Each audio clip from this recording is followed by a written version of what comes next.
there should be some kind of sanctions against that place until they make some type of change. You can't take the vertebrae out of your back just to fit inside of someone's ceiling.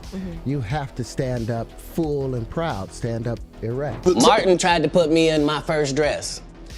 When he had to go on his hiatus, he tell me, Katt, when I come back, I need you. You my young partner, you my brother in comedy. When I come back, just promise me that my next movie, it'll be me and you. We gonna do it together. All right, peep this. Katt Williams just got a heavyweight in his corner, none other than Terrence Howard, who's out here laying down the law on Hollywood's antics for pushing him towards wearing a dress. Terrence is spitting straight facts, saying the bigwigs in the biz are on a crusade to dial down the alpha in black gents. He's tossing serious shade at the industry moguls, insinuating they slapped him with the troublemaker tag, simply because he wasn't feeling the vibe of rocking certain ensembles. That's the stuff you've got to watch. See, that's why you got to clear this stuff up. You've got to watch the stuff that they put out there, you know, because they're just trying to make money. The streets have been buzzing with chatter about Hollywood's low-key agenda to feminize black men. Icons like Dave Chappelle and Katt Williams ain't holding back, airing out the industry's dirty laundry that black actors gotta strut in a dress on the big screen to climb the fame ladder. While some of the crowd thinks it's a storm in a teacup, Terrence stands firm on his stance. The word is, the powers that be labeled Terrence as difficult because he wasn't down to play dress-up for a role. But Terrence has hit his limit with being edged out by the industry's top dogs and let it slip that he's contemplating hanging up his acting boots for good, all because he's had it up to here with Hollywood's dubious schemes. So you must have heard the buzz by now. Katt Williams kicked up a storm, reigniting the whispers about the unspoken Hollywood rule that black male stars need to embrace the dress code on screen to secure their spot in the A-list echelon. Now, there are murmurs in the Groppy-veen that Terrence Howard is on the blacklist of incredibly talented actors who got the boot for giving the dress a hard pass. So what do you think? It's never been done before. 3 lovable drag queens driving cross-country, helping Middle America solve its problems. Y'all want me to wear a dress? Foolish. This isn't a throwaway role. You'll be carrying the emotional energy of the movie. Man, it's not that I don't appreciate the offer, because I do, but... All we're asking you to do is to take the script home, read it, and make a decision. Then make the decision. Foolish. There's a lot of money involved. We're talking a major motion picture here, Foolish. Terrence has been the talk of Tinseltown for a bit, and that's mainly because the drama in his personal life tends to steal the thunder from his professional achievements. But let's not sleep on the man's prowess. Circa the early 2000s, Terrence was on the brink of snatching the crown as Hollywood's next big thing. His Oscar-worthy performance in Crash had the crowd betting he'd be the fresh face to watch. Then come 2008, Terrence rocked up in the Marvel hit Iron Man as Rhodey, not just filling in the sidekick shoes, but also bagging the title of the movie's top-paid star. Despite the industry's sly attempts to box him in, Terrence's talent is undeniable. From his gripping role in Hustle and Flow to his commanding presence in Empire, he's showcased his remarkable range. So, when Terrence calls out Hollywood's antics, it's more than just about wardrobe. It's a plea for authenticity and respect in a biz too eager to squeeze uniqueness into conformity. Skip ahead to 2010, and boom, Don Cheadle's rocking the Rhodey role in the Iron Man follow-up. The buzz was Terrence faced a steep slash in his paycheck, something like having it or more for Iron Man 2. Now the real tea, it's still a mystery whether Terrence bounced or Marvel showed him the door. Back in the day, Entertainment Weekly let it slip, hinting Terrence might have been a bit too fiery on set, kinda hard to handle. But Terrence wasn't about to take that sitting still, firing back that he was painted as the stereotypical angry black man, especially once he started calling out Hollywood for trying to soften up the image of black men. This whole narrative of Hollywood pushing for a more effeminate portrayal of black men ain't nothing new. Plenty of black humorists and thespians have been vocal about it. Look at Eddie Griffin, an early critic blasting Hollywood for pressuring black talents into donning dresses for laughs. Eddie laid it all out about Hollywood's suspected agenda, with the frocks way back in '99 and his flick Foolish. which he not only led but penned from start to finish. In Foolish, Eddie embodies Miles' foolish ways, a comic on the grind aiming for the big time in Hollywood. But here's the twist. There's this epic moment where the movie moguls try to sweet-talk Foolish into slipping into a dress for a part, claiming it's a rite of passage for the elite. Then we roll back to 2006 and Dave Chappelle's dishing dirt on Oprah's couch, recounting this bonkers moment where he was nearly roped into wearing a dress for a gig with Martin Lawrence. The way he laid it out, it was like a page ripped right from Foolish.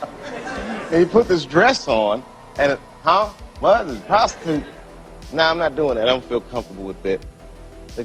That should have been in the discussion. What? You don't feel comfortable with it? I mean, it's a hilarious bit.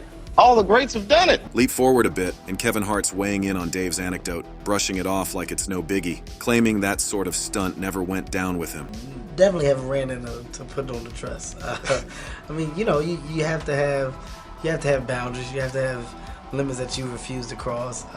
You know, for me, I know what they are. Yet fast forward a smidge more, and Kevin finds himself in an SNL skit decked out in a dress, and bam, it's like his career hit turbo boost. This whole saga's got layers, with each player adding their spin, but the plot's the same. Hollywood's got this fixation with putting black stars in dresses, and it sparked more than a few heated debates and eye-opening moments across the board. Out of nowhere, Kevin's star status went through the roof, with folks whispering it was all because of his stint rocking a dress on SNL. Yet, the dress drama ain't over. Katt Williams steps up, spilling the beans that the whole dress thing might just be a litmus test for rubbing elbows with the Illuminati. So, you know, some of us make choices. I think it's not a biggest choice for others. I'm saying at the end of the day, Kevin doesn't have to worry about what people are going to say about him wearing a dress because of the long line of dress-wearing people before him. So now we have Big Mama's house 1, 2, and 3. Yeah. I've never seen Medea in a pantsuit. I think she wears dresses. So now I'm saying, why are we picking on poor little Kevin Hart?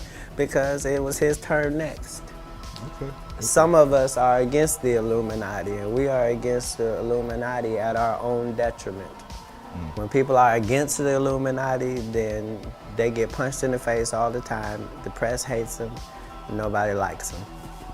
Back in the day, Peeps wrote off Katt's spiel as just some out-there conspiracy jabber. But now, heads are turning back to his words, pondering if Katt was onto something legit. So during Katt's latest chat on Club Shay Shay, Shannon Sharpe digs into the convo about Dave Chappelle ditching a whopping $50 million deal right around the time he called out the dress ordeal. And Katt, he laid down something hefty. Turns out Katt had to skip out on some juicy deals because they came with some shady conditions. Now, I've had to turn down $50 million 4 times.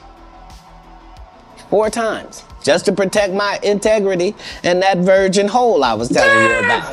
Right. Because P. Diddy be wanting to party. And you gotta tell him no. You got to tell him no. I did. I did. See, I got the receipts for everything I'm telling you. That's why I can say them so freely. But Katt wasn't about to hit pause. He dropped another bomb saying Martin Lawrence was aiming to get him to don a dress for Big Mama's house. Katt wasn't having it, and Brandon T. Jackson ended up snagging the part. Martin tried to put me in my first dress. When he had to go on his hiatus, he tell me, Katt, when I come back, I need you. You my young partner, you my brother in comedy. When I come back, just promise me that my next movie, it'll be me and you. We gonna do it together. We gonna do some buddy cop. I said, Martin, you got my mother word. Go do what you gotta do. When you come back, I'm in your movie. Don't trip. I don't need to see the script or nothing. You know, we get in that office and this fool pull out Big Mama's House 2. I almost died. And I gotta read this script from all these good white people. Where this nigga want me to get in a dress with him. And I'm literally saying to everybody, why is he in a dress again? You already played the old lady as an FBI agent. We can play anything now. We can be playing a dog catcher this time. Why do we need to be in a dress? And I get so mad, I say, you don't want me. You want Brandon T. Jackson. And that's who they went and got. Twice I said it, they went and got him. Just like I'm telling you, I had that other dude's work, I had all of it. Now looping back to Terrence Howard, word's been spreading that this whole dress debacle played a big part in why Terrence ghosted Hollywood. So, diving into a recent sit-down with Terrence, they probed him on the rumors swirling about him, getting axed from Iron Man 2 over some temper tantrums, and a rep for being tough to deal with. Terrence clapped back, setting the record straight that he ain't about letting Tinseltown's bigwigs dictate how a black man's supposed to show up on screen. Terrence laid it out, saying the push is on for black actors to lean into a softer image to make it to the top. He laid down some wisdom. My daddy taught me, never take the vertebrae out of your back or the base out of your throat. I raised sheep. I raised men. Stay a man. Everything is androgynous, you know. The more successful men are now the effeminate, and not stopping there in another powwow with revolt. Terrence hammered home his stance, arguing Hollywood's got a beef with brothers who stand tall. He pointed out the double standard.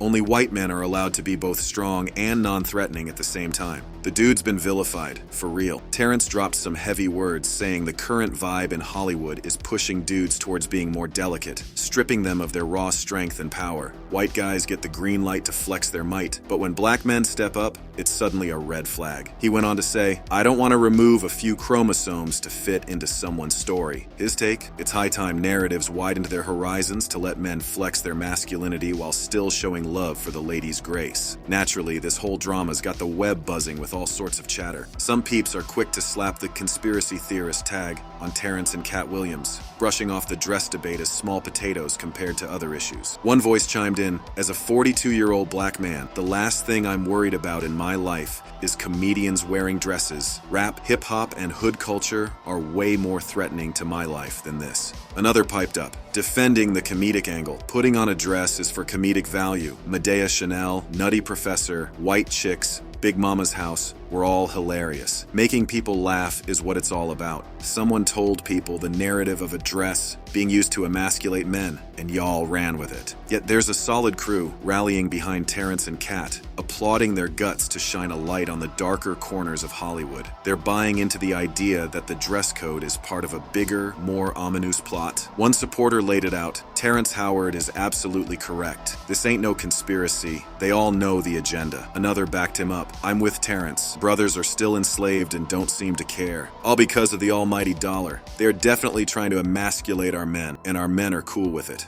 Alright folks, we're closing the curtain on this spicy convo about Terrence Howard, Katt Williams, and the whole dress drama in Hollywood. It's got the internet buzzing, splitting folks down the middle. Is this a real talk issue, or just showbiz vibes? Where do you land on this? Hit up the comments, let's chop it up. Smash that like, hit subscribe for more juicy debates, and catch you on the next one.